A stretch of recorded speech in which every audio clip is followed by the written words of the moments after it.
Hello guys, welcome to my channel. तो आज के वीडियो में बात करने वाले हैं कि आप ट्रू कॉलर की आईडी कैसे बना सकते हैं। तो आइए वीडियो को शुरू करते हैं।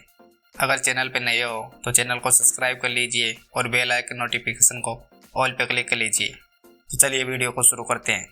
तो सबसे पहले आप अपने मोबाइल में ट्रू कॉलर को ओपन कर लेना है। इसके बाद नीचे की तरफ एक ऑप्शन शो करेगा गेट स्टार्ट। तो आपको गेट स्टार्ट पे क्लिक कर देना है। इसके बाद आपके सामने कुछ ऐसा इंटरफेस ओपन होगा। तो आपको नीचे की तरफ कंटिन्यू पे क्लिक कर देना है। इसके बाद कुछ परमिशन मांगेगा तो आपको अलाउ कर देना है। इसके बाद आपके सामने कुछ ऐसा पेज ओपन होगा जिसमें आपके फ़ोन में जितनी मेल आईडी है वो आपके सामने आ जाएगी। इसके बाद आपको जीमेल को सिलेक्ट करना है। इसके बाद कुछ प्रोसेसिंग होगा और आप एग्री एंड कंटिन्यू पे क्लिक कर देना है।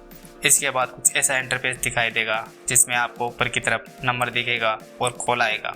इसके बाद ऑटोमेटिक वेरीफाइड हो जाएगा। इसके बाद आपके सामने कुछ इस प्रकार का पेज ओपन होगा जिसमें आपको दो ऑप्शन दिखाई देंगे, कंटिन्यू विद गूगल और कंटिन्यू विद फेसबुक। इसके बाद आप जिसे भी सिलेक्ट करोगे उसी से आपकी प्रोफाइल क्रिएट हो जाएगी। अगर आप गूगल से अपनी प्रोफाइल सेट करना चाहते हो तो गूगल पे क्लिक करोगे, वरना आप फेसबुक पे क्लिक करके भी प्रोफाइल सेट कर सकते हो।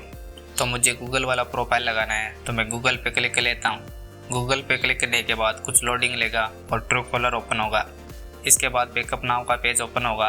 अगर आप बैकअप लेना चाहते हो तो बैकअप पे क्लिक करोगे, वरना लेटर पे क्लिक कर दोगे। तो मुझे बैकअप पे क्लिक नहीं करना है तो मैं लेटर पे क्लिक कर लेता हूँ। इसके बाद आपका ट्रू कॉलर ओपन हो जाएगा। अब आपके ट्रू कॉलर की आईडी बन चुकी है। तो यही था ट्रू कॉलर आईडी बनाने का प्रोसेस। आई होप आपको वीडियो पसंद आया होगा। अगर वीडियो पसंद आया तो वीडियो को लाइक करें और चैनल को सब्सक्राइब करें।